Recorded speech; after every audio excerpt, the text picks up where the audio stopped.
LNGP ഹോസ്പിറ്റലിന് മുന്നിൽ നിന്നും ചേരുന്നു തത്സമയം. അച്യുതൻ, ഏറ്റവും പ്രധാനപ്പെട്ട വിവരമാണിത്. NIA പൂർണ്ണമായും ഈ അന്വേഷണ ചുമതല ഏറ്റെടുക്കുന്നു എന്നുള്ളതാണ്. അപ്പോൾ നിലവിൽ ശേഖരിക്കപ്പെട്ടിരിക്കുന്ന, പോലീസ് ശേഖരിച്ചിരിക്കുന്ന വിവരങ്ങൾ, ഒപ്പം തന്നെ മറ്റ് ഏജൻസികളൊക്കെ ശേഖരിച്ച വിവരങ്ങളെല്ലാം NIAക്ക് കൈമാറും. അത്തരം വിശദാംശങ്ങളൊക്കെ ലഭ്യമായിട്ടുണ്ടോ? നമുക്ക് ഏറ്റവും ഒടുവിൽ ലഭിക്കുന്ന അപ്ഡേറ്റുകൾ എന്താണ്?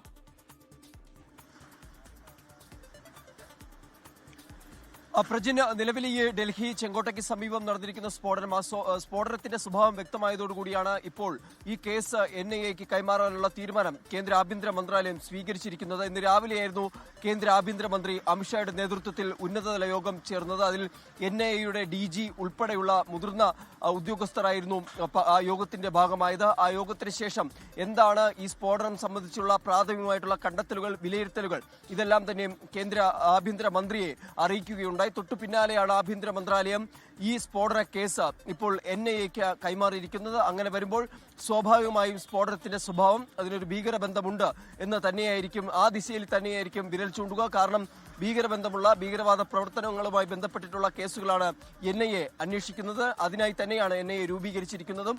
അപ്പോൾ ഈ ഡൽഹി ചെങ്കോട്ടിൽ നടന്ന സ്ഫോടനത്തിന് അതിന് പിന്നിലൊരു ഭീകരവാദവുമായി ബന്ധമുണ്ട് എന്ന് തന്നെയാണ് നിലവിലെ പ്രാഥമികമായിട്ടുള്ള കണ്ടെത്തൽ എന്ന് തന്നെ ഇതിൽ നിന്ന് അനുമാനിക്കാം.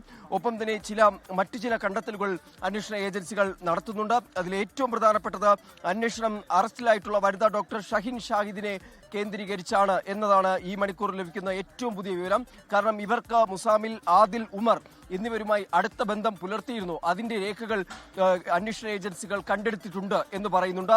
ഷഹീന ഇടയ്ക്കിടെ കശ്മീർ സന്ദർശിച്ചു. അവിടെ ചില ഗ്രൂപ്പുകളുടെ പ്രവർത്തനങ്ങൾക്ക് ധനസഹായം നൽകി എന്നതും അന്വേഷണ ഏജൻസി കണ്ടെത്തിയിരിക്കുകയാണ്.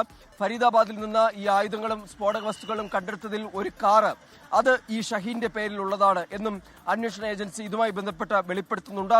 ഇവർ മുസാമിൽ, ആദിൽ, ഉമർ എന്നിവരുമായി ഇവർ ആശയവിനിമയം നടത്തിയിരുന്നത് മെഡിക്കൽ വെൽഫെയർ ഗ്രൂപ്പുകൾ വഴിയും NGO ചാനൽ വഴിയുമായിരുന്നു.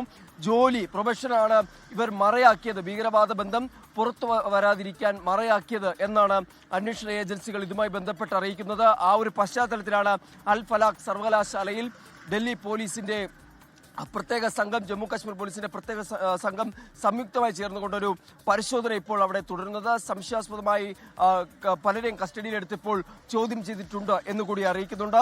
സർവകലാശാലയിലെ ജീവനക്കാരെ ഇതുമായി ബന്ധപ്പെട്ട് ചോദ്യം ചെയ്തു. ഇവരുടെ നിലവിൽ ഇവരെങ്ങനെയാണ് ഹോസ്പിറ്റലിൽ പ്രവർത്തിച്ചിരുന്നത്, ഇവരുടെ സ്വഭാവം സംബന്ധിച്ചുള്ള കാര്യങ്ങൾ, മാത്രമല്ല ഇവരുമായി ബന്ധം പുലർത്തിയിരുന്നവരെ ഇതിനോടകം തന്നെ ചോദ്യം ചെയ്തിട്ടുണ്ട് എന്നാണ് മനസ്സിലാക്കുന്നത്. അവിടുത്തെ CCTV ദൃശ്യങ്ങളടക്കം ശേഖരിച്ചു എന്നാണ് ഇപ്പോൾ നമുക്ക് മനസ്സിലാക്കാൻ കഴിയുന്നത്. അങ്ങനെ വരുമ്പോൾ ഉമർ എന്ന് പറയുന്ന വ്യക്തി അതൊരു പക്ഷേ ഈ സ്ഫോടനത്തിന്റെ സൂത്രധാരനായിരിക്കാം എന്ന നിഗമനങ്ങളിലേക്കാണ് കാര്യങ്ങൾ എത്തുന്നത്. ഒപ്പം ഇതിൽ അന്വേഷണം കേന്ദ്രീകരിക്കുന്നത് ഈ വനിതാ ഡോക്ടറുള്ള ഷഹീൻ ഷാഹിദിനെ കേന്ദ്രീകരിച്ചാണ്.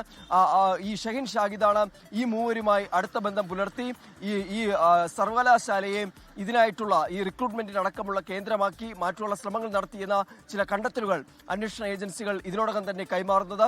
എന്തായാലും ആ ഒരു പശ്ചാത്തലത്തിൽ, ഭീകരബന്ധവുമായുള്ള പശ്ചാത്തലത്തിൽ കൂടിയാണ് ഇപ്പോൾ ആഭ്യന്തര മന്ത്രാലയം ഈ കേസ് NIAക്ക് കൈമാറിയതായിട്ടുള്ള ഉത്തരവ് ഇപ്പോൾ അറിയിച്ചിരിക്കുന്നത്.